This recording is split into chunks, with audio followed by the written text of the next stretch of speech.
이것은 스승의 목소리이다. 외침과 어루만짐이다. 이 목소리가 회개하기를 원치 않는 사람들에게 말할 때에는 외침이 되고, 비록 불완전하더라도 하느님과 그분의 말씀을 찾아내려는 착한 뜻을, 하느님과 그분의 말씀을 찾아낸 다음에는 자기를 거룩하게 하려는 착한 뜻을 가진 사람들에게 말할 때에는 어루만짐이 된다. 이 사람들에게는 말씀이 친구의 어루만짐이 되고 예수의 축복이 된다. 12. 과월절 전 월요일 밤 591 1945년 3월 6일 예수께서는 저녁에도 아직 올리브나무 재배지에 계시는데 사도들과 같이 계신다. 그리고 다시 말씀하신다. 또 하루가 지났구나. 이제 밤이 지나고 내일이 지나고 그 다음 또 다른 내일이 지나고 그러고 나면 과월절 만찬이 된다. 주님, 만찬을 어디에 차릴까요? 올해에는 여자들도 있습니다. 하고 필립보가 여쭙는다. 그런데 우리는 아직 아무것도 마련을 못했는데 시내는 10,000원, 아주 초만원입니다. 올해에는 이스라엘 전체가 가장 멀리 떨어진 곳에 있는 개종자들에 이르기까지 제식에 참례하려고 몰려온 것 같습니다. 하고 바르톨로메오가 말한다. 예수께서는 그를 바라보시고 성시라도 읊듯이 말씀하신다. 내가 너희를 위하여 바치는 내 희생 제물을 향하여 이스라엘의 산에서 바쳐지는 큰 희생 제물을 향하여 모이고 서둘러 오고 달려와서 내 몸을 먹고 내 피를 마셔라. 그런데 무슨 희생제물 말씀이십니까? 무슨 희생제물요? 선생님은 꼭 무슨 정신착란에 들린 것 같으십니다. 선생님 죽음 얘기만 계속 하시니 저희들은 슬퍼집니다. 하고 바르톨로메오가 격렬하게 말한다. 예수께서는 알페오의 야고보와 베드로에게로 몸을 숙이고 이들과 말을 하고 있는 시몬에게서 눈을 떼시고 다시 바르톨로메오를 보시고 말씀하신다. 아니, 네가 그것을 나에게 묻느냐? 너는 성령의 7가지 은혜인 7가지 빛을 받아 배울 수 있는 그 어린아이들 중에 하나가 아니다. 너는 내가 그 따뜻한 봄날 아침에 필립보를 통해서 너를 부르기 전에 벌써 성서 공부를 했었다. 나의 봄인 그 날 아침에 말이다. 그런데 산에서 바쳐지는 희생제물, 모든 사람이 그것을 향해 와서 그것으로 영향을 취할 희생제물이 어떤 것인지 묻는단 말이냐. 그리고 내가 죽음에 대해서 말하기 때문에 나를 고질적 정신착란을 일으키는 미치광이 같은 사람이라고 부른단 말이냐. 바르톨로메오야, 한 번도 빛을 받아본 적이 없는 너희 어둠 속에서 보초들의 외침같이 한 번, 2번, 3번 예고하는 외침을 보냈다. 그러나 너희들은 그것을 절대로 이해하려고 하질 않았다. 어린아이들처럼 너희는 죽음에 대한 말을 벌써 잊어버리고 자신만만하고 또 내 말과 너희들의 말이 세상을 점점 더 설득시켜 그의 구속자를 따르게 되리라는 바라는 마음을 가득 안고 기뻐하면서 너희 일을 다시 시작했다. 그렇지 않다. 이 세상이 내게 죄를 지은 다음에야 비로소, 그리고 이것은 주께서 당신 예언자에게 하신 말씀이라는 것을 기억해라. 그 다음에야 비로소 백성이, 그리고 특히 이 백성이 아니라 아담의 큰 백성이 주께로 가자. 우리에게 상처를 주신 그분이 우리를 고쳐주실 것이다 하고 한탄하기 시작할 것이다. 그리고 속량된 사람들의 무리는 이렇게 말할 것이다. 이틀 후 주께서 우리가 거룩하신 분을 때리고 죽인 것과 같이, 그리고 우리가 그분을 때리고 죽이고 하는 것은 그들의 모독하는 말과 나쁜 행동으로 하느님의 아들 구속자를 죽이되 영광스럽게 된 영원한 그분에게가 아니라 그분에 의해서 속량된 자기들의 영혼을 죽이고 따라서 그들의 영혼 안에서 그분을 죽이기 위하여 죽음을 가져오는 화살을 자기들의 영혼에게 쏘므로써 죽일 가인의 족속이 항상 있을 것이기 때문이다. 모든 무기를 가지고 우리를 때리고 죽였을 원수의 처분에 우리를 맡기셨을 영원의 두 때가 지난 후에 그 두 때가 지난 후에야 비로소 셋째 날이 올 것이고 우리가 이 세상의 그리스도 왕국에서 그분이 현존하시는 가운데 다시 살아나서 정신이 개선하는 가운데 그분의 현존 앞에서 설 것이다. 우리는 주님을 알 것이고 영원히 완전한 수요의 수요에는 가장 어린아이도 가장 나이 많은 노인도 결코 덧붙여질 수 없을 것이다. 하느님의 성인들의 지극히 복된 합창을 시작하게 할 7번째 나팔을 가진 천사의 나팔 신호가 나기 전에 사탄이 사랑과 벌일 싸움을 하느님께 대한 이 참된 지식 덕택으로 견딜 준비가 되어 있기 위하여 주님을 아는 일을 배우는 것이다. 합창단은 이렇게 노래할 것이다. 초라한 지상의 왕국은 끝났다.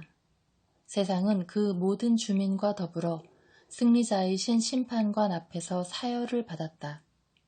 그리고 선택된 사람들은 이제 우리 주와 그분의 그리스도의 손 안에 있고 그분은 영원히 우리의 왕이시다.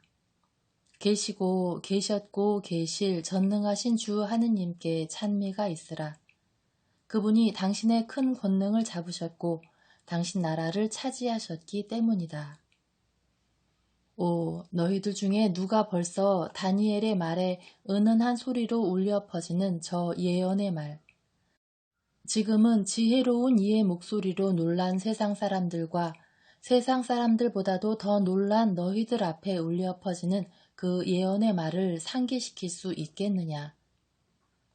대왕의 내림.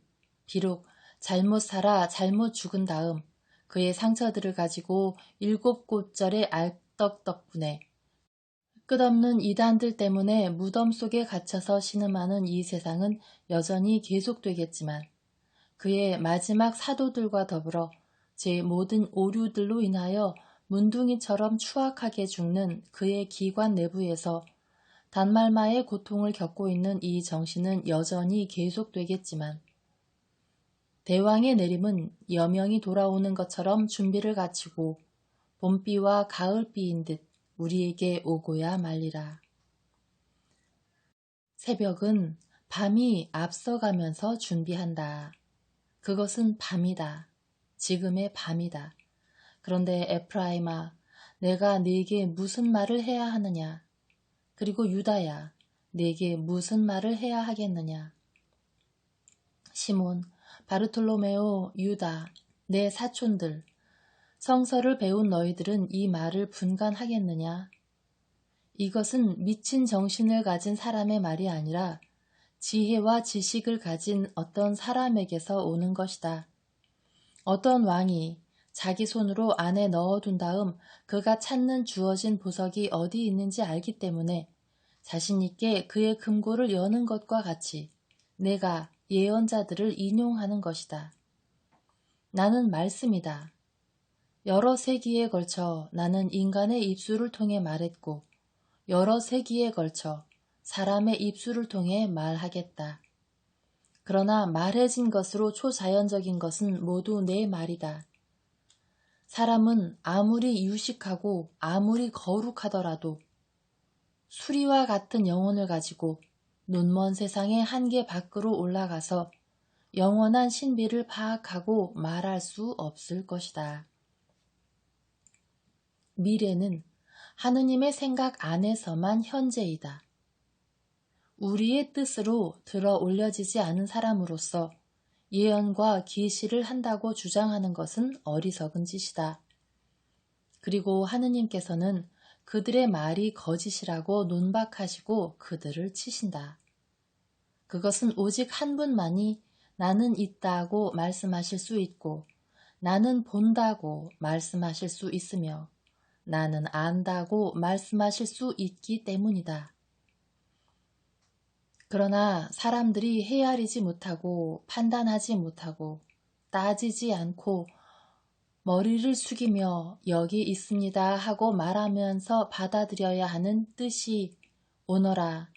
그리고 올라와서 듣고 보고 사람들에게 이야기하여라 하고 말하면 그때에는 영혼이 그의 하느님의 영원한 현재에 잠기고 영혼은 목소리가 되라고 주께로부터 부름을 받고서 보고는 떨고 보고는 울고 보고는 몹시 기뻐한다.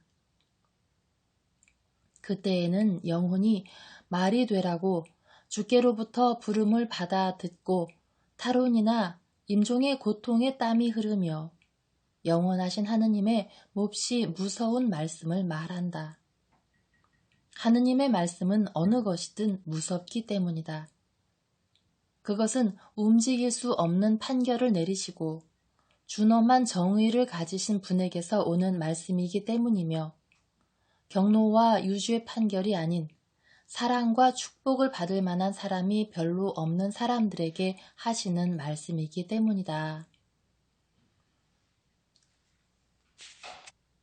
이제는 주어졌는데도 업신여김 당하는 이 말이 그것을 듣고서 물리치는 자들에게는 몹시 무서운 죄와 벌의 원인이 되지 않겠느냐. 분명히 죄와 벌의 원인이 된다. 에프라임아, 유다야, 세상아, 내가 해주지 않은 것이 무엇이 있으며 무엇을 또 너희들에게 해주어야 한단 말이냐. 내 땅아, 나는 너를 사랑하기 위해 내 땅에 왔다. 그런데 내 말은 네가 그것을 몹시 싫어했기 때문에 네게는 죽이는 칼이 되었다. 옳은 일을 한다고 믿으면서 네 구세주를 죽이는 세상아, 너는 하도 악마가 되어서 하느님께서 요구하시는 제물이 어떤 것인지 더러워진 영혼으로 바치고 먹은 짐승의 제물이 아니라 개인적인 죄의 희생이 어떤 것인지조차 깨닫지 못할 지경에 이르렀다. 하지만 이 3년 동안에 내가 네게 무슨 말을 했느냐?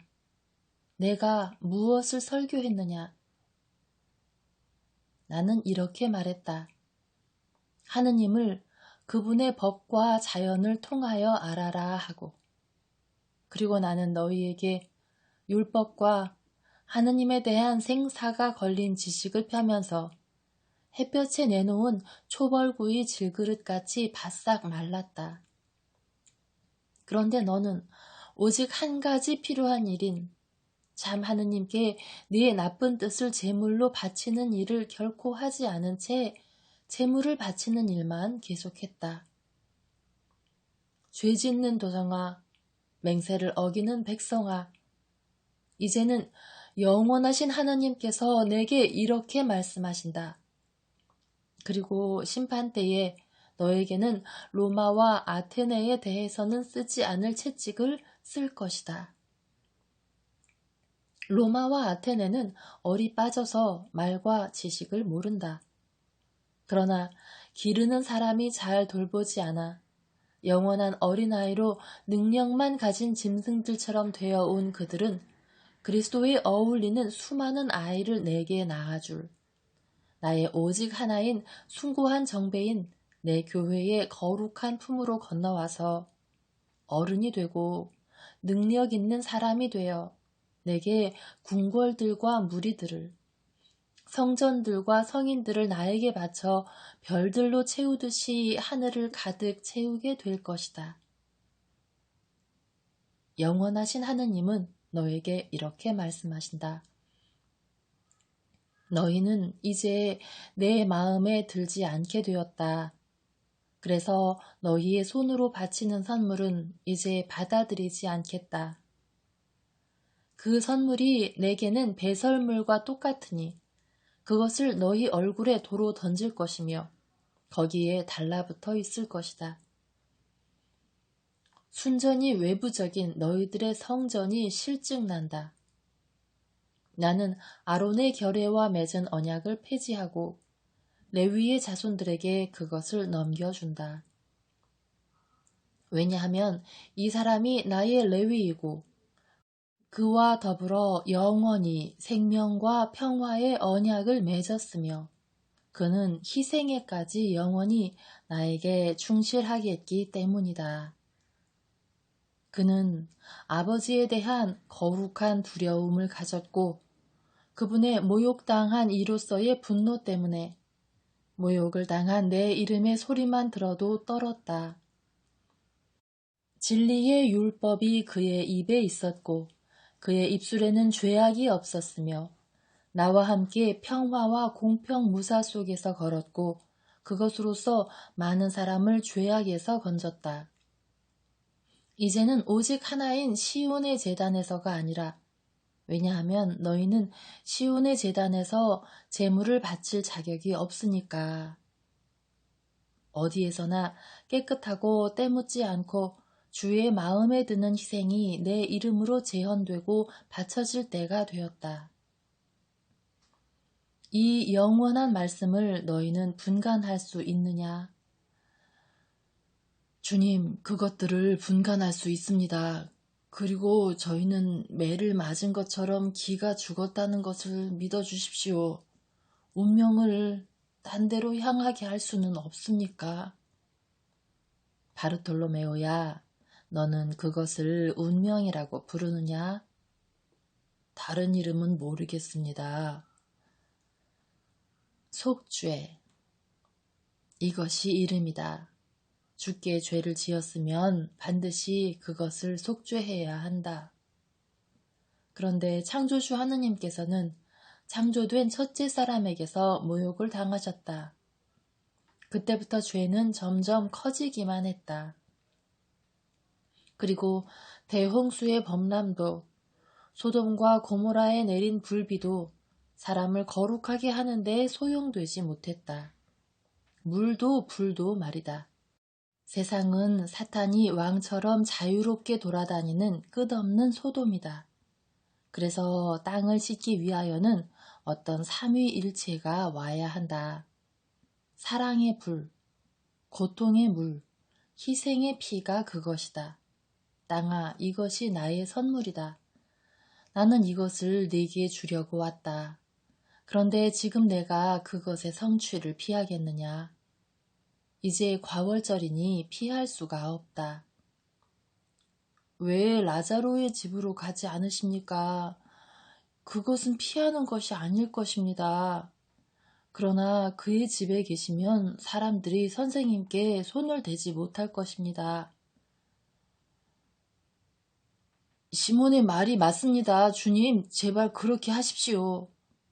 하고 가리옷의 유다가 예수의 발 아래 엎드리며 부르짖는다. 그의 행동에 요한의 눈물의 바다가 뒤따르고 비록 그들의 고통을 더 잘 이겨내기는 하지만 사촌들과 야고보와 안드레아도 운다. 네가 나를 주님으로 믿느냐? 나를 보아라. 그러시면서 예수께서는 가리옷 사람의 고민하는 얼굴을 뚫어지게 들여다보신다. 왜냐하면 그는 실제로 고민하고 있으며 가장이 아니기 때문이다. 이것이 어쩌면 그의 영혼이 사탄과 벌이는 마지막 싸움이겠는데 그는 승리를 거둘 줄 모른다. 예수께서는 그를 자세히 보시며 과학자가 어떤 병자의 병세의 급변을 관찰할 수 있는 것과 같이 싸움을 지켜보신다. 그러다가 갑자기 일어나시는데 어떻게나 세차게 일어나셨던지 그분의 무릎에 의지하고 있던 무유다가 떼밀려서 방바닥에 주저앉게 되었다. 예수께서도 깜짝 놀란 얼굴로 뒤로 물러나시며 말씀하신다. 라자로도 잡히게 하려고? 그러면 2배의 먹이가 되고 따라서 2배의 기쁨이 되리라. 안 된다. 라자로는 장차 오실 그리스도를 위해 개선하시는 그리스도를 위해 자신을 지켜야 한다. 한 사람만이 생명 밖으로 던져지고 되돌아오지 못할 것이다. 나는 돌아올 것이다. 그러나 그는 돌아오지 못할 것이다. 그러나 라자로는 남아있다. 많은 것을 아는 너는 이것도 안다. 그러나 독수리와 독수리 새끼를 그들의 둥지에서 어렵지 않게 잡음으로써 곱절의 이득을 얻기를 바라는 사람들은 독수리가 모든 사람을 살펴보며 새끼에 대한 사랑으로 둥지에서 멀리 떨어진 곳에 가서 혼자 붙잡혀 새끼를 구할 것임을 확실히 알 수 있다. 나는 증오로 죽임을 당할 것이다. 그러나 사랑하기를 계속한다. 가라.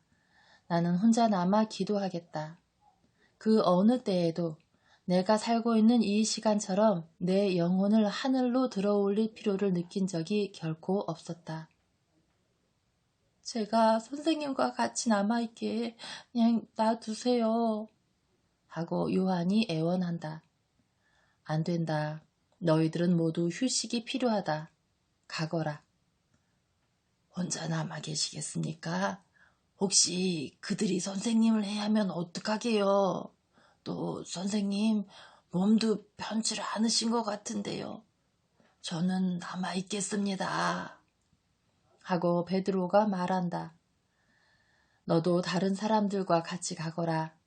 내가 1시간 동안만 사람들을 있게 해다오.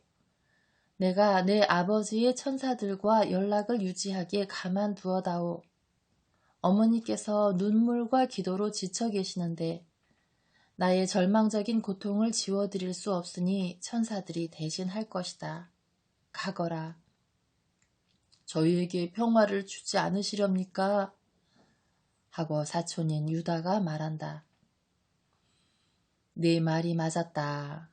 주의 평화가 그분의 눈에 치욕이 아닌 사람들 위에 내리기를 바란다.